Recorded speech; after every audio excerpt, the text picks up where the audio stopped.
ನಮಸ್ತೆ. ನೀವು ನೋಡ್ತಿದ್ದೀರಾ Leo and life YouTube channel. ಇದು ನನ್ನ ಭಾನುವಾರದ ವ್ಲಾಗು. ಇವತ್ತು ಭಾನುವಾರ ಆಗಿರೋದ್ರಿಂದ ನಾನು ಲಿಯೋ ಇಬ್ಬರು ಎದ್ದಿದ್ದು ಲೇಟು.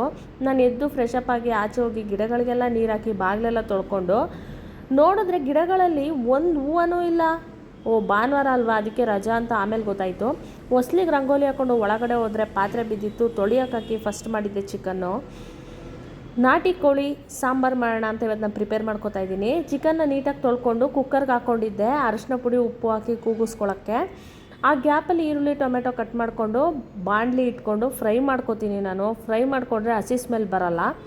ಸೊ ಬಾಣಲಿಗೆ ಸ್ವಲ್ಪ ಜೀರಿಗೆ, ಸೊಂಪು, ಚಕ್ಕೆ, ಲವಂಗ ಇಷ್ಟು ಹಾಕಿ ಈರುಳ್ಳಿ ಹಸಿಮೆಣ್ಸಿನ್ಕಾಯಿ ಹಾಕಿ ಫ್ರೈ ಮಾಡ್ಕೊತೀನಿ.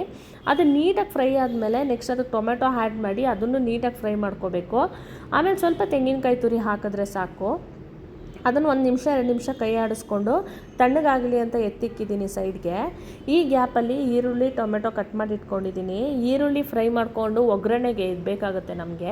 ಒಗ್ಗರಣೆಗೆ ಅಂದ್ಬಿಟ್ಟು ನಾವು ಈರುಳ್ಳಿ ಮತ್ತು ಟೊಮೆಟೊನ ತೊಗೊಂಡು ಅದು ನೀಟಾಗಿ ಫ್ರೈ ಮಾಡ್ಕೋಬೇಕು, ಇಲ್ಲಾಂದರೆ ಹಸಿ ಸ್ಮೆಲ್ ಹಂಗಂಗೆ ಇರುತ್ತೆ. ಮತ್ತು ಗ್ರೇವಿ ಮಾಡ್ಕೊಳ್ಳೋಕ್ಕೆ ಅಂತ ಅಂದರೆ ಅನ್ನಕ್ಕೆ ಸಾಕಾಗಲ್ಲ ಅಂದ್ಬಿಟ್ಟು ನಾನು ಸಾಂಬಾರು ಮಾಡ್ತಾಯಿದ್ದೀನಿ.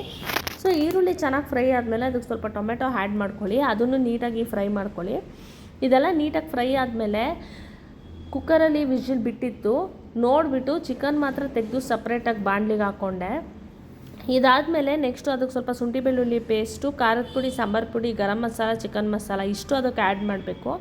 ಆ್ಯಡ್ ಮಾಡಿ ಆ ಫ್ಲೇವರ್ ಅದಕ್ಕೆ ಇಡ್ಕೋಬೇಕು, ಅಂದರೆ ಆ ಚಿಕನ್ಗೆ ಆ ಫ್ಲೇವರ್ ಇರಬೇಕು. ಸೊ 1-2 ನಿಮಿಷ ಅದನ್ನು ಮುಚ್ಚಿಬಿಟ್ಬಿಟ್ರೆ ಅದು ಚೆನ್ನಾಗಿ ಮ್ಯಾಚ್ ಆಗಿರುತ್ತೆ, ಎಲ್ಲದೂ ಕರೆಕ್ಟಾಗಿರುತ್ತೆ.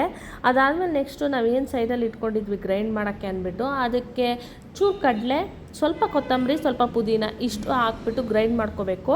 ಇದು ನಾನಂತೂ ಫುಲ್ ನೈಸಾಗಿ ಪೇಸ್ಟ್ ಮಾಡ್ಕೋತೀನಿ, ಹಂಗಿದ್ರೇ ಸಾಂಬಾರು ತುಂಬ ಚೆನ್ನಾಗಿ ಬರುತ್ತೆ. ಸರಿ ಅಂತ ಅದನ್ನು ಪೇಸ್ಟ್ ಮಾಡ್ಕೊಂಬಂದು ಅದನ್ನು ಇವಾಗ ಏನು ಚಿಕನ್ ಇಟ್ಕೊಂಡಿದ್ದೀವಿ ಅದಕ್ಕೆ ಇದನ್ನು ಆ್ಯಡ್ ಮಾಡಿದ್ರೆ ಮುಗಿದೋಯ್ತು, ಅಷ್ಟೇ. ಇದಕ್ಕೆ ನಿಮ್ಮ ಕನ್ಸಿಸ್ಟೆನ್ಸಿ ನೋಡಿಕೊಂಡು ನೀರು ಹಾಕ್ಕೋಬೋದು. ನೀವು ಎಷ್ಟು ನೀರು ಬೇಕು ನೋಡಿಕೊಂಡು ನೀವು ಹಾಕ್ಕೋಬೋದು. ಉಪ್ಪು ಖಾರನೂ ಅಷ್ಟೇ ನೀವು ನೋಡ್ಕೊಂಡು ಹಾಕ್ಕೊಳ್ಳಿ, ಯಾಕೆಂದರೆ ಬೇಯಿಸ್ಬೇಕಾದ್ರೇ ನಾನು ಉಪ್ಪು ಹಾಕಿದ್ದೆ. ಸೊ ಮತ್ತೆ ಏನು ಆ್ಯಡ್ ಮಾಡಲಿಲ್ಲ, ಯಾಕೆಂದರೆ ಅದೇ ಚೆನ್ನಾಗಿತ್ತು. ಸೊ 5 ನಿಮಿಷ ಕುದಿಯೋಕ್ಕೆ ಬಿಡ್ಬೋದು ಅಷ್ಟೇ, ಯಾಕೆಂದರೆ ನಾವು ಆಲ್ರೆಡಿ ಚಿಕನ್ನ ಕೂಗಿಸ್ಕೊಂಡಿರೋದ್ರಿಂದ ಜಾಸ್ತಿ ಹೊತ್ತು ಬೇಯಿಸಬೇಕು ಅನ್ನೋದು ಏನಿರಲ್ಲ. 5 ನಿಮಿಷ ಕೂಗಿಸ್ಕೊಂಡ್ರೆ ಆಗೋಯ್ತು ಅಷ್ಟೇ. ಇದನ್ನು ರೆಡಿ ಮಾಡಿಕೊಂಡು ನೆಕ್ಸ್ಟು ಪಪ್ಪಿನ ಆಟಾಡ್ಸೋಣ ಅಂತ ಹೋದೆ.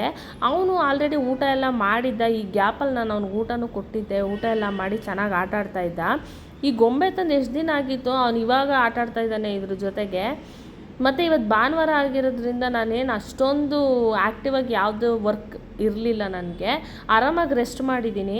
ಇದಾದಮೇಲೆ ಪಾತ್ರೆ ತೊಳೆದಿದ್ದೀನಿ, ಮತ್ತು ಪಪ್ಪಿನ ಆಟಾಡಿಸಿ ಅವ್ನಿಗೆ ಊಟ ಕೊಟ್ಟು ನಾನು ಊಟ ಮಾಡಿದ್ದೀನಿ ಅಷ್ಟೇ. ಊಟ ಮಾಡಿ ಮಲಗಿದ್ದೀನಿ.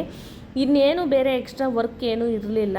ಸೊ ಈ ವ್ಲಾಗ್ನ ನಾನು ಇಲ್ಲಿಗೆ ಸ್ಟಾಪ್ ಮಾಡ್ತಾಯಿದ್ದೀನಿ. ನಿಮ್ಗೆ ಇಷ್ಟ ಆಗಿದ್ರೆ ಲೈಕ್ ಮಾಡಿ, ಶೇರ್ ಮಾಡಿ, ಕಮೆಂಟ್ ಮಾಡಿ. Thank you.